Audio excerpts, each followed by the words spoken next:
Folks, we are in the wonderful city of Java, Indonesia, and all I gotta say is some ports are pretty and some ports are working ports. And today, folks, we find ourselves in a working port.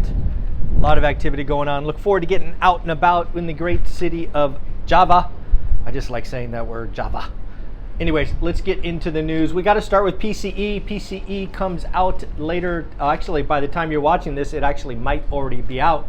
PCE is the most important metric on inflation. It is what the Fed looks at, and specifically PCE core. I'm going to give you the expectations. I'm going to tell you what last month is, and of course, I will give you my opinion. So PCE core, X food, X energy. PCE core is expected to come in at 4.3%. Last month was 4.4%. So again, if it meets expectations, we will continue our trend lower, albeit at a slower pace. I am here to tell you right here, right now, standing here in the city of Java. I told you I like saying that word. I'm going to call 4.5. 4.5 may not seem like a lot, but it will break the trend, and I think breaking the trend is important. The Fed is going higher, the Fed is going longer. This crazy nonsense talk of a Fed rate cut in 2023 is fantasy land. They've got to go higher, they got to get to 5%, and they got to hold strong all year. Yes, inflation will get better, but they can't show weakness. So that is what I'm thinking. Again, if you want to play along, feel free to leave a number below. PCE core, I'm going to call 4.5. Again, last was 4.4 and expectation was 4.3. Just so you know, there is a headline reading. Headline is everything including food and energy. Headline is expected to be at 4.7. Expectation, or last month was 4.9. So again, folks, I am calling PCE core at 4.5%. Let's get back to mortgage applications. Mortgage applications yesterday took a big drop.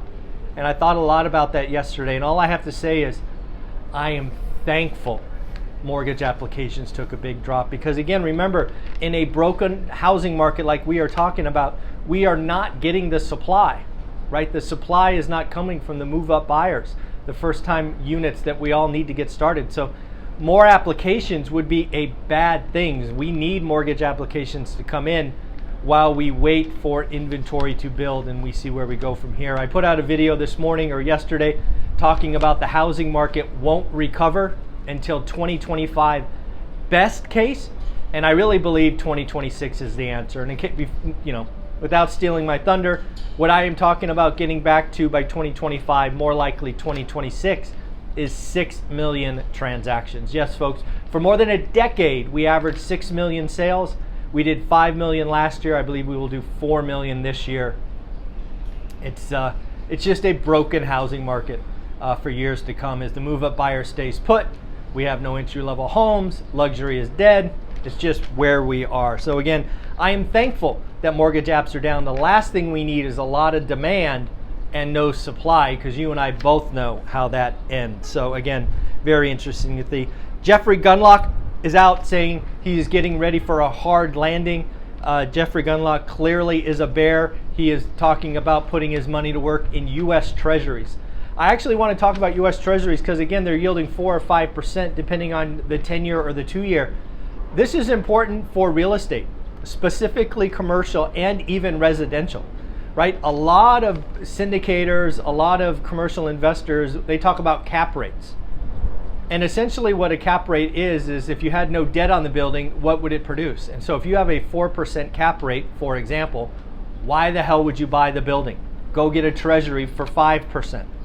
We are going to see a lot of pain in commercial markets, in my opinion, as cap rates go up significantly to adjust for the risk premium. We are going to see, I think the total was $48 billion in commercial debt reset in the next 18 months.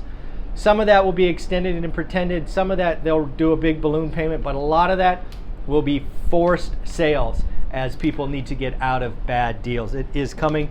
It is something we've talked about for over a year with some of our experts. It is right on the cusp. So if you are in the market, go talk to some commercial lenders, some bankers, go get a look at their loan books, see who might be in trouble. I am starting those conversations now. Again, inflation is going to prove stickier is my point, and we've been talking about this, right? There's goods inflation, there's housing, and there's services or wages. People are starting to come around. So again, we've been talking about it for months, others are now, but what does it mean? It means there are two parts of the market that I think are going to be particularly hurt by higher rates for longer. What are those? One we just talked about, commercial real estate. Commercial real estate is in a market much like residential in '08. It's forced resets.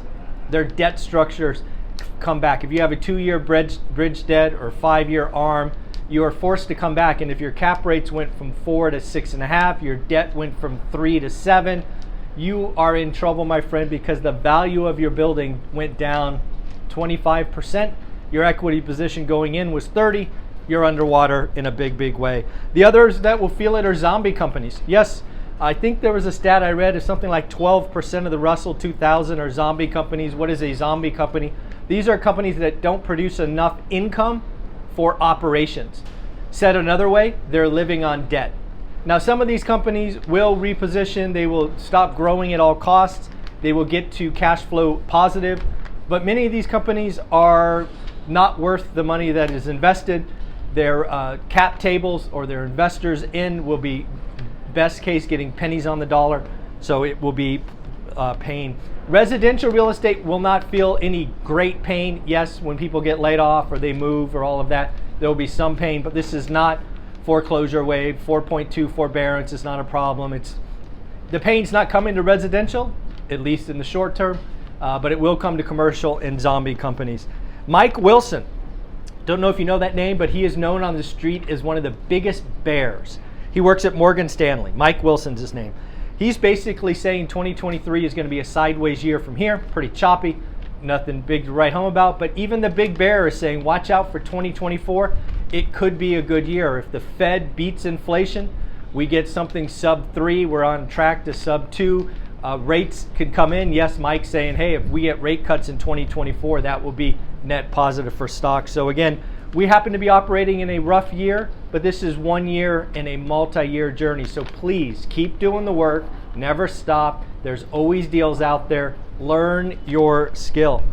Don't know if you heard this, but President Biden just lowered the cost of mortgage insurance. What this means is FHA buyers, it's estimated about 850,000 first-time home buyers, low-income first-time home buyers, will save about $800 a year. This is significant because if you back into what that means, it's about a 0.5% interest rate cut. How do I do that? Let me give you the math.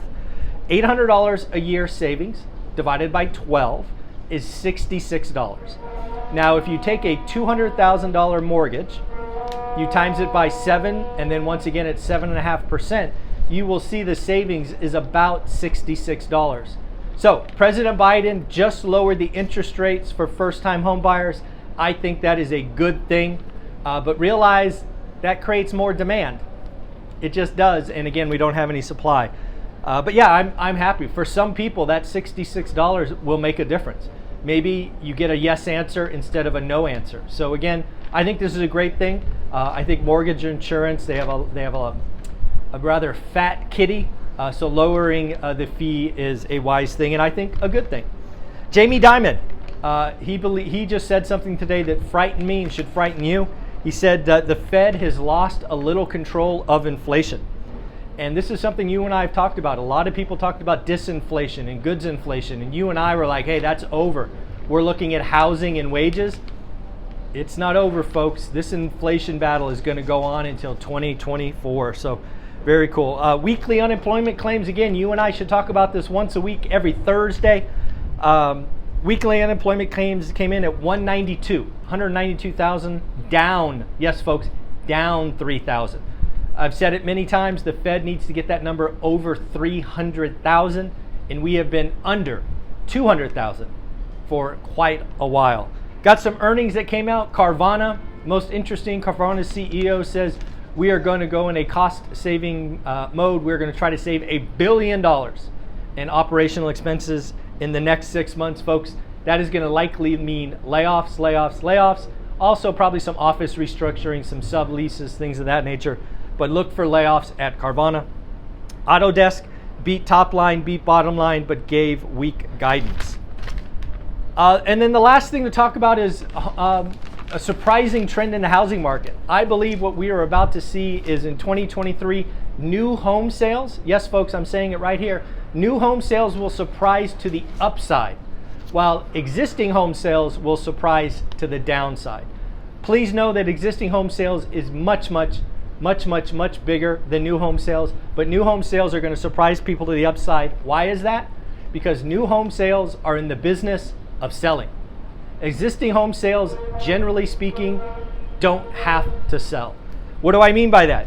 Folks like Pulte Homes, we talked about them a couple weeks ago, building smaller homes, but look at this. Pulte Homes just announced that they are selling homes with 30-year debt at 4.25%.